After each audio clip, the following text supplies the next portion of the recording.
लोकसभा चुनाव के बाद अभी नई सरकार का गठन भी नहीं हुआ है और नीतीश कुमार के रोल को लेकर कयासबाजी जारी है, लेकिन उन्होंने अभी से मीडिया के सामने तीर चलाने शुरू कर दिए हैं। मीडिया रिपोर्ट्स के अनुसार नीतीश कुमार ने अग्निवीर स्कीम के रिव्यू की मांग की है। यही नहीं, जेडीयू के प्रमुख नेता केसी त्यागी का भी बयान इस मामले में सामने आया है। उन्होंने भी कहा है कि अग्निवीर योजना और यूसीसी यानी कॉमन सिविल कोड की समीक्षा होनी चाहिए। सुनिए केसी त्यागी का बयान।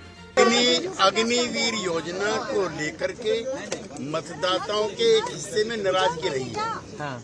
हमारी पार्टी चाहती है कि विस्तार से उन कमियों खामियों को दूर किया जाए, जिसको लेकर के जनता ने सवाल उठाए। यूसीसी पर भी क्या यूनिफॉर्म सिविल कोड पर पार्टी के राष्ट्रीय अध्यक्ष होने के नाते विधि आयोग के अध्यक्ष श्री चौहान को मुख्यमंत्री चिट्ठी लिख चुके हैं।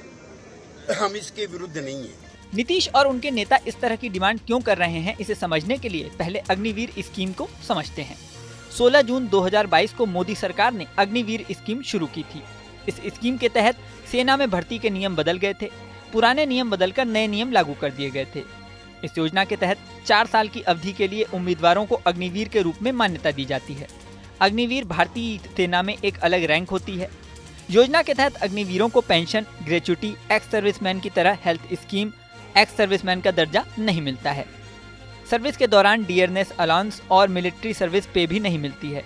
हालांकि राशन, यूनिफॉर्म और ट्रेवल के भत्ते मिलते हैं। 4 साल तक अग्निवीर के तहत काम करने के बाद कुछ युवाओं को परमानेंट भर्ती के लिए रख लिया जाता है, जिन्हें सारी स्कीम्स की सुविधा मिलती है। जो युवा 4 साल के बाद सेना में भर्ती नहीं कंटिन्यू कर पाते, उन्हें दूसरी जगहों पर भर्ती में प्राथमिकता दी जाती है और एक बड़ी धनराशि देकर सेना से विदा कर दिया जाता है। मोदी सरकार की इस स्कीम को लेकर काफी आलोचना हुई थी। विपक्ष ने भी खुलकर इस योजना का विरोध किया था। इस नए नियम का कई युवाओं ने भी विरोध किया था। खासतौर से बिहार में इस स्कीम के खिलाफ युवाओं ने आंदोलन तक कर दिया था। सेना भर्ती की तैयारी कर रहे कुछ युवाओं का कहना था कि नए नियम किसी के भी करियर के लिहाज से सही नहीं है।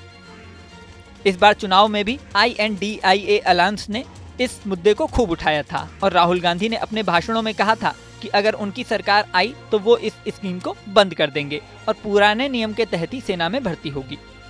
अब चुनाव परिणाम आए हैं तो एनडीए को उन राज्यों में उम्मीद से काफी कम सीटें मिली हैं जिन राज्यों में युवा सेना में ज्यादा भर्ती होते हैं।